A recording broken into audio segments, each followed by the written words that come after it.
Welcome to Capitalizing Your Life, the podcast that shows you how to take control of your money, build lasting wealth, and create financial freedom using the infinite banking concept. If you're ready to make your cash flow work for you instead of someone else, you're in the right place. Here's your host, Glenn Yaney. Today, my guest is Caleb Guilliams with Better Wealth. Welcome, Caleb. Hey, Glenn. It's an honor being here. Thanks for having me on. Yeah, I'm a longtime listener, first-time caller. First-time interviewer, I guess. First-time interviewer. I've been looking forward to this day. For me, the one thing about podcasting and doing what we do is it's hard to fake who you are. So I feel like I really know you already just by following you on your YouTube channel, and it's great to have you on. Yeah, Glenn, it's awesome to be here. I'm here to give, and you can ask anything. Nothing's off limits.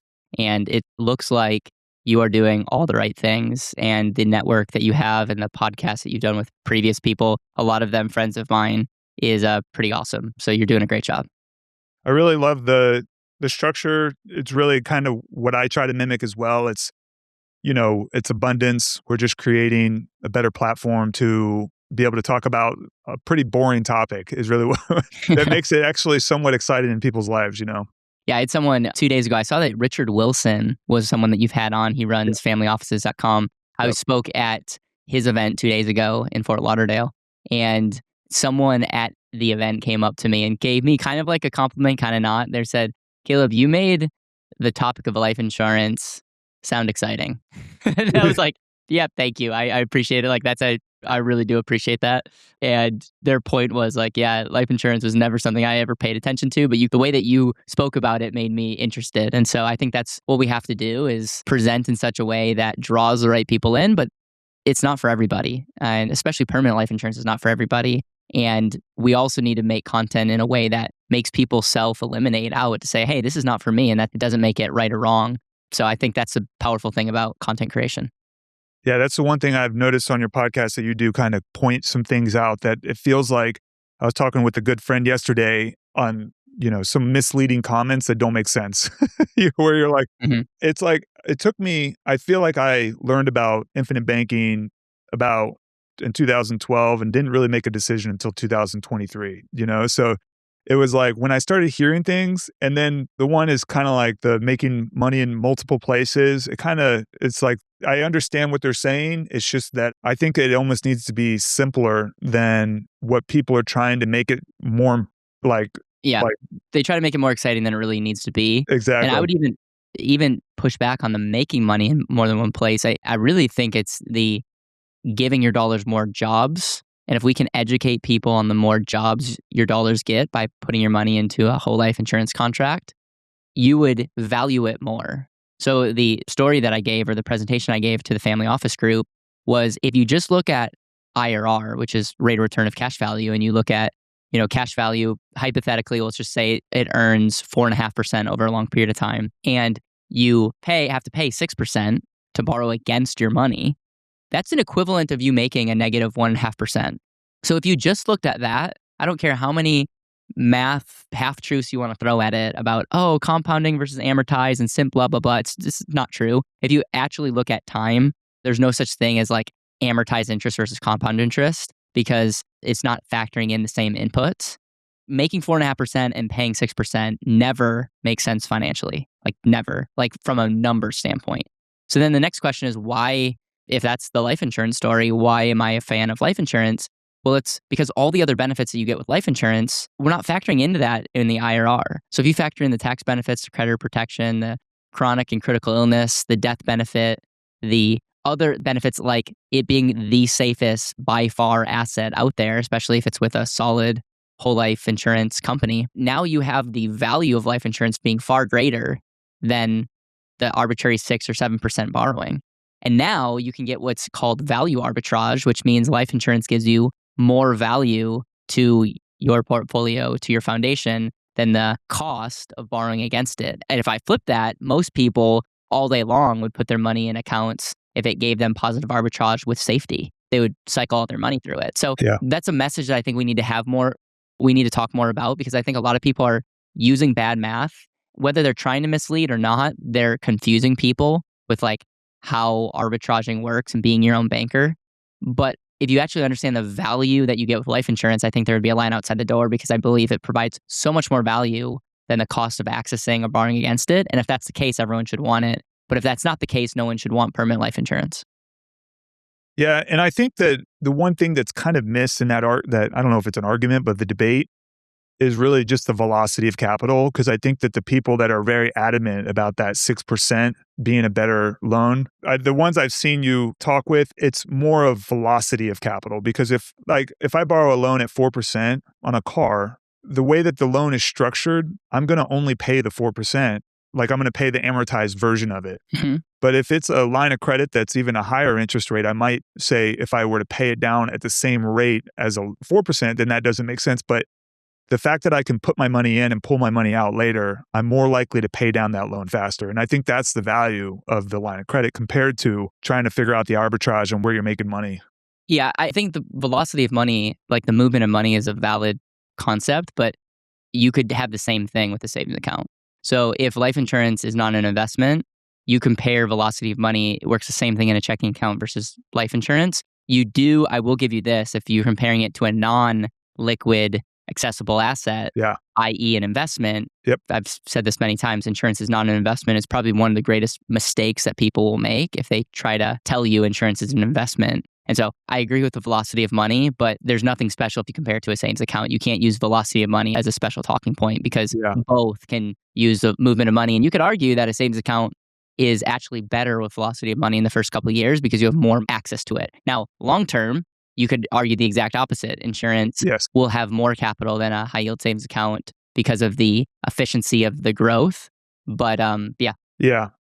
So on that note, you've been doing this for a long time. You're one of I'll tell you a little bit more is like, I used to get on these IBC rabbit holes, I guess, and I would like be interested in it and I'd start watching your videos and I would be so like intrigued that I had to like turn it off. I had to I can't even watch this anymore because I'm going to convince myself to do this infinite banking thing. And I remember when you were first starting out on your channel. So really the question would be is, what was the problem that you saw that made you interested and really just focus 100% on life insurance?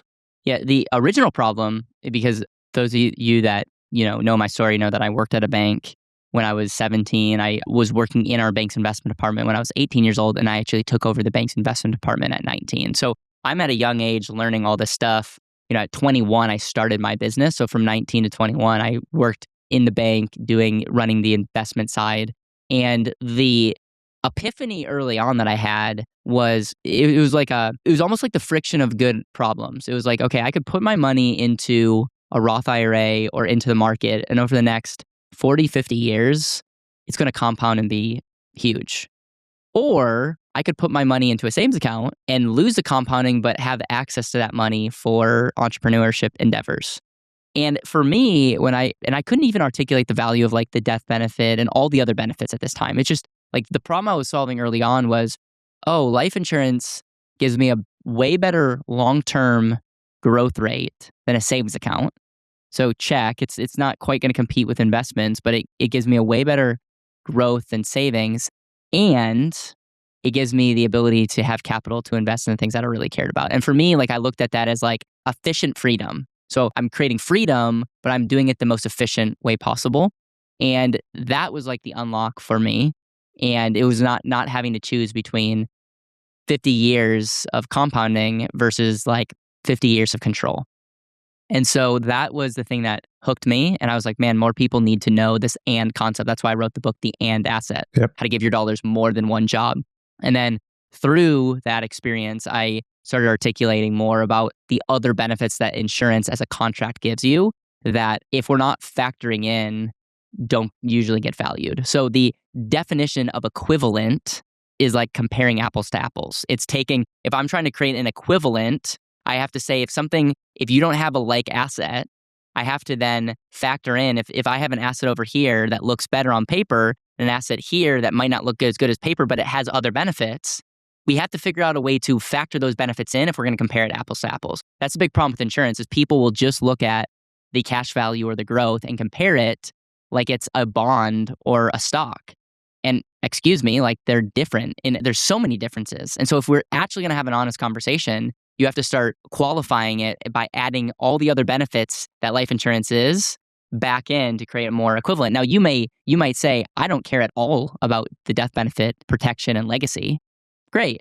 Now life insurance becomes just less valuable because you just say you didn't value that piece. And there's many people out there, whether they say it or not, they just don't value, solid financial planning or protecting their family. And then the recommendation might change. Hey guys, if you'd like to learn more about the infinite banking concept and how to flow your capital through your own financing system, my team and I are here to help. With over 35 years of experience, we can guide you in building a properly structured whole life policy tailored to you and your family. See the scheduling link below. Now, back to the show. So when you started, did you get your first policy when you were 19? Yeah, I was either 19 or 20. I think I was around 19 years old. Yeah. So how, for me, I'm thinking about a few things that happened in my life that happened around the same time I started my policy. What was the thing that, maybe we go in too personal, but it's like, what creates a desire at 19 or 20 years old that you're like, I'm going to put my money into life insurance? And I then felt like it would be really not right for me to try to get other people to do something that if I wasn't willing to do it myself. Yeah. Yeah, I just really do believe that. It would be very disingenuous for me to sell something that I'm not doing myself. So it was partly hey, I want to try this whole thing out, but it was like, I'm also a hands-on learner. So if I am learning, I'm learning by doing kind of deal. And so, which is true. Like I learned a lot by just setting up an insurance policy for myself, but it was small. It was $400 a month.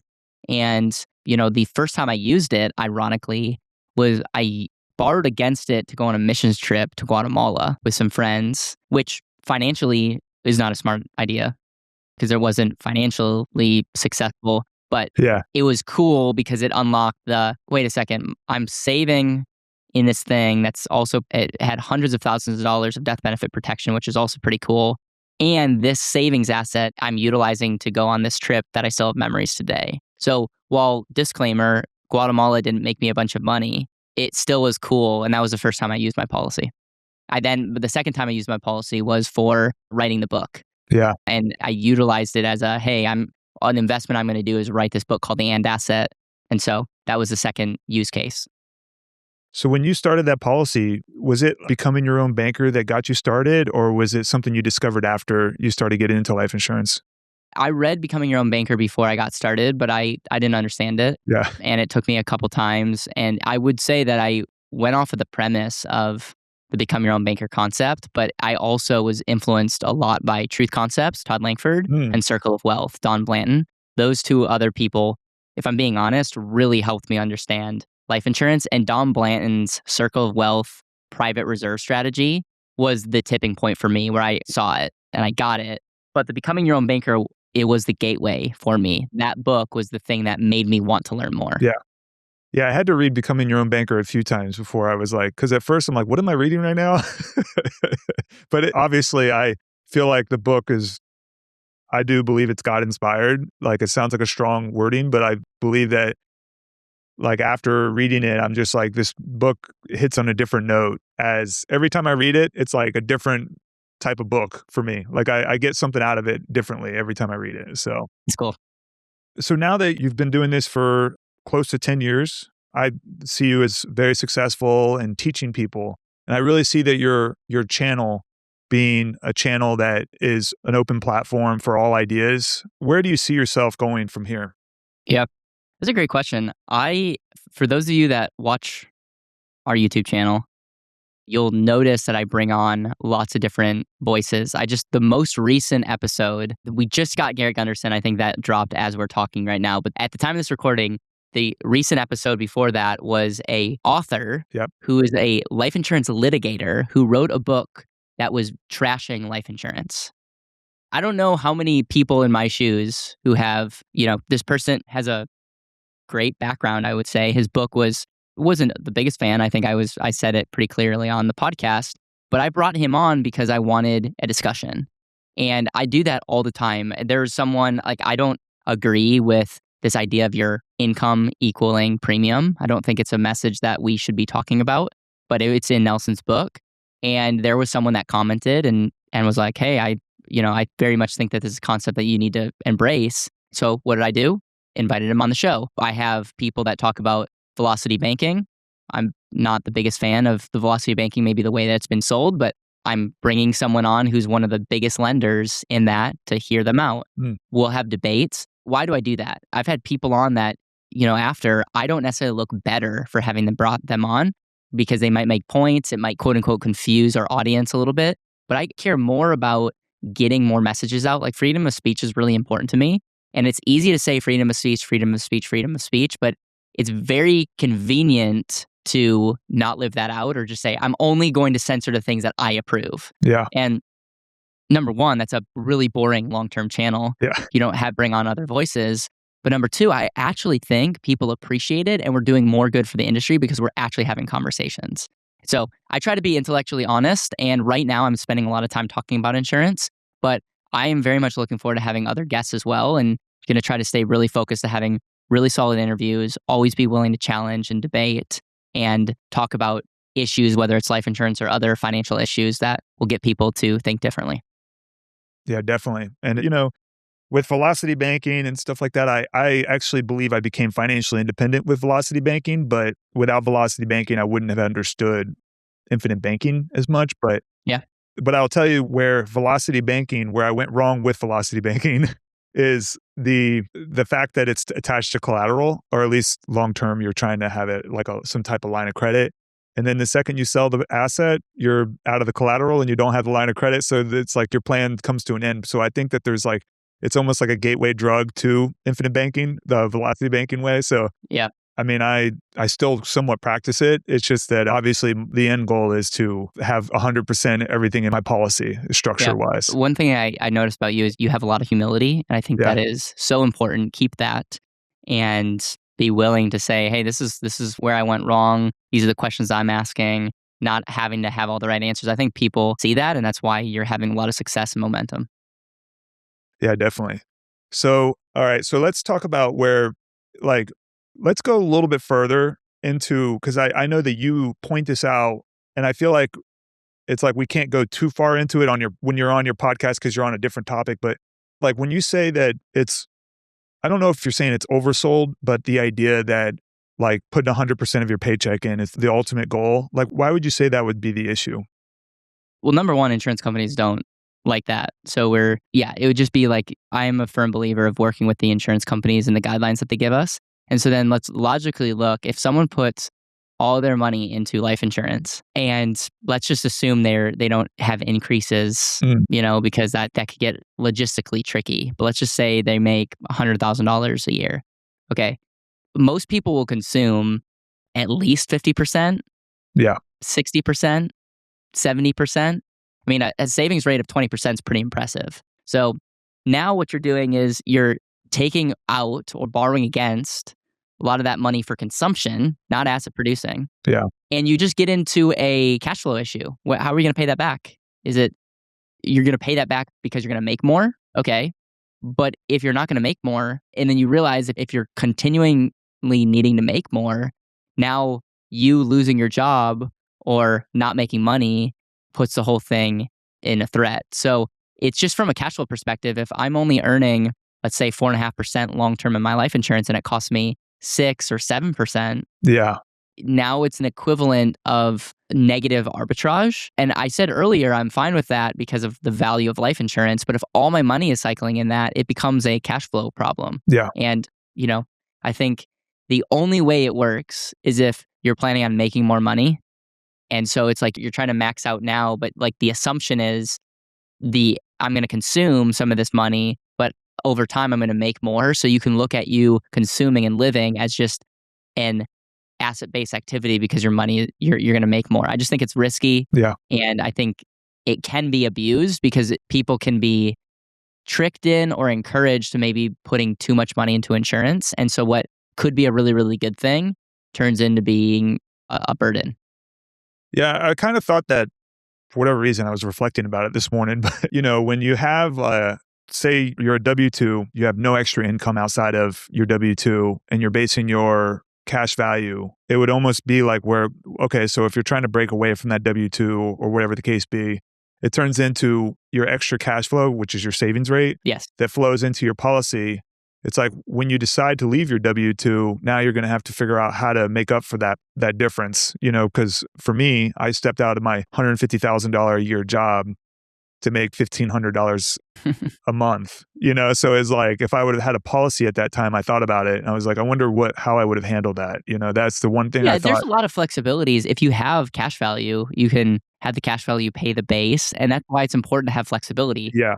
Just going back to what you're saying, let's use 100,000 just to make easy math. Let's say you're saving 20 grand a year, so 20%. Yeah. And you build up, over 5 years. Let's say you have $100,000 of cash value and then you leave your job. Well, now you have cash value that you could tap into to help you live in the meantime. And someone could say, well, that's not an investment. Well, it depends. There's two types of people. Glenn, number one, has no savings. He's got to get a job or settle for the first thing because he's on a time clock. Yeah. Whereas Glenn, number two, who's got the banking Glenn B, banker, has got $100K in a life insurance policy, and he is able to get a better job or really put together a business that he's proud of. And oh, by the way, that patience and intentionality creates massive cash flow. Yeah. And so we have to be willing to be fluid in how we're thinking there. But I'm a big fan of having money stuffed into an insurance policy.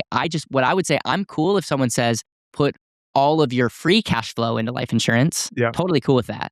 So there may be some people that are only living off of, 20, 30%. And so if I'm talking to them, it's like, hey, you want to put 70% of your paycheck into life insurance? Would I do it? No. But if we want to have that conversation, I'm open to that because that's money that's already being stuffed aside. Now, factoring in taxes and all, I think that's almost impossible but that's a whole different story. But someone that's going to make $100,000 and their whole goal is to put $100,000 into life insurance and then use that life insurance to pay their taxes, groceries, their mortgage and all. No. Yeah. I'm telling you that will create more stress, and financially it does not make sense. Unless you're just like, I'm just going to get by, die, and then the death benefit's going to pass. You can always make scenarios where it could make sense, but it's not prudent financially to do that. Yeah, I think when they were saying that, at least from what my perception was, is that, and I'll tell you, I have two scenarios where I did leave my job. I went to 100% commission job and I ended up returning back to my W-2. And it wasn't because I didn't have a reserve. It was because I had no cash flow. And being on 100% commission, it is a scary place. But if you have a reserve, that reserve can create cash flow. It could. But when I went back to the second time, I actually had cash flow in my life. I had about $5,000 a month of income. And that was a lot easier to break away compared to having just a reserve or some type of cash in the account. I guess I should have had a lot more is what it turned into if that was the case, because I had about 30,000 in my bank account. This is when I was a lot younger. But then the second time I came around, I actually had 100,000 plus $5,000 extra a month, which felt like I was like, okay, if I can't do it now, I'm never going to get it done. Yeah. Self-awareness. I like that. So when it turns into 100% of your pay, I could see where they were talking more about your earned income compared to your passive income. But obviously we're trying I'm looking forward to having the conversation because I would love nothing more to be convinced because, man, if I really believe that that's better for everyone, we'll just make a lot more money if we're telling people to put all their money. And I say that half jokingly because I just don't see that being a reality. But there may be points, and I'm open-minded. And that's where you have to be, is you have to remain humble and open-minded and not be afraid to look bad. Because I look bad all the time on my show, as people know. Yeah. A long-time listener knows that I look bad at least once a month. At least I'll look bad on the show. And early on, I would be tempted to not put that in, but I would rather be authentic and learn and have other people learn along with me than try to change someone's perception of me. Because most people have already made up their mind about you as a person. And really I have a hard time trusting anyone that's perfect. Yeah.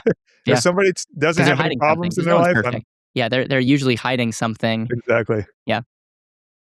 So where can people find you, Caleb? So YouTube. Yep. They can find me at Better Wealth on YouTube. That's probably the best place. And then if you want to email me, my email is caleb@betterwealth.com. Awesome. It's a pleasure having you on. You're a distant mentor to me. I've been watching you for a while and I'm excited to have future conversations with you. Awesome, man. I'm here. If you ever want to have me back, let me know. And hoping to see you in person at our event in June. So not sure when this is coming out, but feel free to put my link for our event if you're watching this or listening to this and want to check out our life insurance summit we have in June 15th through the 17th in Nashville, Tennessee. It's going to be an amazing, amazing time. And if you're someone that really wants to learn more, connect with people, we'd love to see you there. Awesome. Thank you, Caleb. Thanks, Glenn. Thank you for listening to the Capitalizing Your Life podcast. Please rate, like, subscribe, leave a comment, and share with someone who you think would enjoy listening.